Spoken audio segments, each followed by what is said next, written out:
Listen to the vibes. Is there anything else that you do to like kind of get you away from the paranormal for a while, or? Yeah. So definitely getting back into my music. I was in a band for a long time, and we broke up at the end of like 2018, we broke up. And I've always written and all that stuff. And I was trying to write, but I had like all these mental blocks when I was trying to write anything. And like, I didn't like it, or it wasn't coming out the way I wanted, blah, blah, blah. And I signed up for this mentorship program with a producer. And I don't know what it was. It was like 2 years of just blockage, I guess. And when I started working with them, it was like, bleh, like all these songs just started like pouring out of me. And so now we're working together. I have my first single like ready to go. I'm just waiting. Ooh. Yeah, I don't know. I guess I'm kind of shy about my art, you know what I mean? So like I'm holding it, but I have to get the final okay to send it out to final mix and mastering. You're but we're like there. perfectionist. Yeah, very much. It's detrimental most times. But so music, and then I do still keep up with my theater training.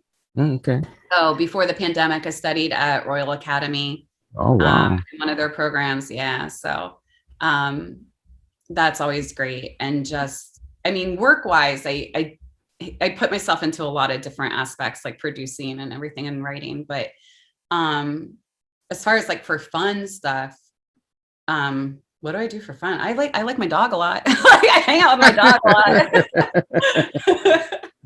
I love him. He's the best. His name is Batman, and he's like you got to be kidding me.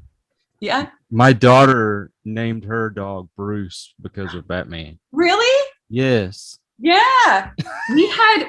Ours was so serendipitous. It was weird. We went to, we wanted a dog, right? Mm-hmm. And we were moving at the time, and I wanted to check out different adoption agencies. And so, they all have their meet and greets that you can go and just kind of see what's going on. And so I told my husband, I'm like, we're just going, we're not going to pick up a dog. I'm like, I just want to see what the agency is about. Right. And he's like, we're getting a dog. I'm like, no. We're just going to look. And so they had a bunch of dogs there. We met them. We really liked one, but I still kind of felt like maybe she was like too wild for us, And then the very last dog was who we ended up adopting, Batman. And he was so sweet, and he comes prancing around. And I was like, hi, what's your name? And I bend down on the floor, and he stands up on his hind legs and gives me a hug, like a literal hug with both his like paws on me. And then I sit on the floor with the Fosters, and Batman curls up in my lap and falls asleep. And I just like look at my husband. I'm like, he's like, yeah, we're getting a dog. I'm like, yeah. So we adopted him. And we were like, maybe we should change his name because that's kind of awkward to call, but we both really loved Batman. So we were like, what about Bruce? Or what about, what if we called him Albert or something like that, Cobblepot? And so we were trying all these different names out. And so my husband was taking him for a walk. And this guy was like, oh, can I pet your dog? And he's like, yeah, sure.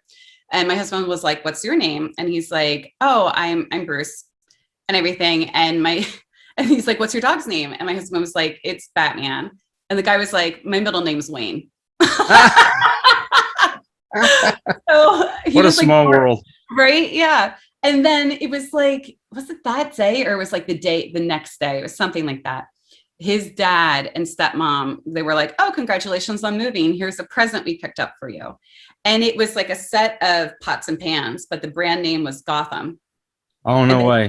They had bought it for us before we got the dog. So we were like, this is clearly a sign that the universe wants us to have a dog named Batman. So we kept the name. My first cat I had as an adult, I got him in college. His name was Toby. And he was this really beautiful blue gray tabby. Mm-hmm. And he tapped out at like 23 pounds. Oh, wow. He was huge. And it wasn't just that he was like overweight or anything. Like he was just a monstrous cat. And my roommate in college brought him home because her friend in one of her classes got him. And then like their landlord found out. And she's like, I can't have him. I need somebody to take him. So my roommate volunteered to take him. And so it was like 4 of us girls who had him, and we were like sharing him. And when it came time for all of us to move, I was like, I really want to keep him. Like, can I please have him? And they were like, yeah. So I ended up with him. And he lived with my parents as I was like finishing out school. And, but he died. It's the saddest, most pathetic story.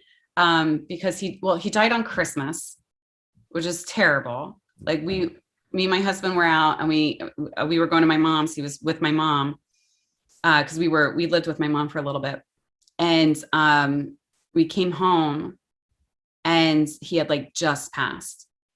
So we had just missed him. And I was like, I mean, right. It's like you said, it's like you're like a baby to you. Like, and I'm like, I raised him from the time he was a little kitten, and like, now he's gone, and I just missed him. I didn't even get to say goodbye.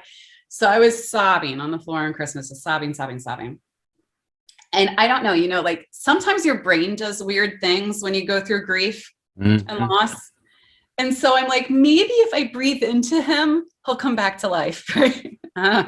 So he's very clearly passed over. Like, he's not there anymore. And when anybody would leave the room, I'd be like, come on. And so I'd try to breathe into his nose, right? Just to give him life. But his little tongue was like out like that. And so whenever I would breathe, it would just go. Oh, no. That's what I mean. It's like the most pathetic story. I'm like sitting there Christmas morning, like sobbing, trying to bring my dead cat back to life. And like, it's just like it's clearly not working.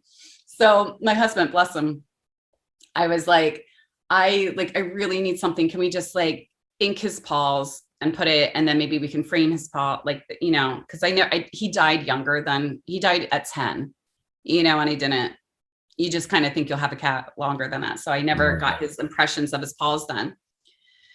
And it's winter. So we had a porch at the time that was like an enclosed porch. So we had kept him out there until we could bury him a couple days later. So I asked my husband, I'm like, can you please just like do the ink paws and everything. And he's just like, I'm like so upset. So he's like, okay. So he's like, trying to maneuver this very stiff, cold, dead cat, like with ink, and like trying to do his little paws on a piece of paper. And so it was just, it was a lot of grief for me. But I always say, get yourself a man who he loves you. Yeah. And get you ink paws of your dead cat. That's a keeper. So we hope you enjoyed this episode of Listen to the Vibes. You can catch us on Buzzsprout or wherever you listen to your favourite podcasts. And on YouTube. Follow us on Facebook at The Vibes Broadcast Network